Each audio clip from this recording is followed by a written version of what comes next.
హైదరాబాద్లో చోటు చేసుకున్న ఓ సంఘటన ప్రస్తుతం సోషల్ మీడియాలో హాట్ టాపిక్గా మారింది. బీహార్కు చెందిన 46 ఏళ్ల ఒక మహిళ 2004లో కుటుంబంతో కలిసి హైదరాబాద్కు వలస వచ్చింది. ఆమెకు భర్తతో పాటు 19 ఏళ్ల కుమారుడు, 16 ఏళ్ల కూతురు ఉన్నారు. జూబ్లీహిల్స్ ప్రాంతంలో ఒక చిన్న ఇంట్లో నివసిస్తూ భర్త వంట పనిమనిషిగా, ఆమె పనిమనిషిగా పనిచేస్తూ జీవనం సాగిస్తున్నారు. ఇలాంటి సాధారణ జీవితంలోకి 4 ఏళ్ల క్రితం ఒక ట్విస్ట్ వచ్చింది. నిజామాబాద్ జిల్లా బన్సువాడకు చెందిన 23 ఏళ్ల యువకుడితో ఆమెకు ఇన్స్టాగ్రామ్ ద్వారా పరిచయం ఏర్పడింది. మొదట చాట్, ఆ తర్వాత మాటలు. ఆ మాటల మధ్యే ఆ పెద్ద మనసుకు అర్థమైంది, ఆ చిన్న మనసు తన ప్రేమను కోరుకుంటుందని. ఆ పరిచయం క్రమంగా స్నేహంగా, అనంతరం ప్రేమగా మారింది. ఇద్దరూ 4 ఏళ్లు చాట్ చేసుకున్నారు. రాత్రి శుభరాత్రి మెసేజ్లు, పొద్దున గుడ్ మార్నింగ్ స్టిక్కర్లు, మధ్యలో హార్ట్ ఎమోజీలు. కానీ ఒక్కరోజు కూడా కామన్ సెన్స్ ఆన్ చేయలేదు.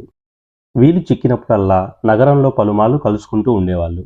ఇదంతా జరుగుతుండగానే ఒక ఆదివారం ఉదయం నుండి ఆ మహిళ కనిపించకుండా పోయింది.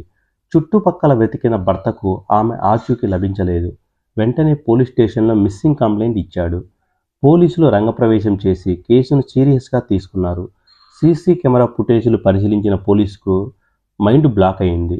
ఆ పెద్ద మనసు ఆ చిన్న మనసుతో కలిసి బైక్పై నగరం నుంచి వెళ్ళిన దృశ్యాలు కనిపించాయి.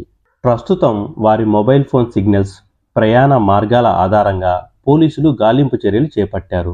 అందుకే అంటారేమో ప్రేమ గుడ్డిదని. కానీ ఇక్కడ ప్రేమ గుడ్డిది కాదు, కాస్త పెద్దదే. ఫన్నీగా చెప్పుకున్నాం కానీ ఈ కథలో బాధ కూడా ఉంది.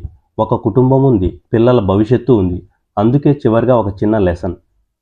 ఇన్స్టాగ్రామ్ వాడండి కానీ బ్రెయిన్ ఆఫ్ చేయకండి. ప్రేమించండి కానీ బాధ్యతను మర్చిపోకండి.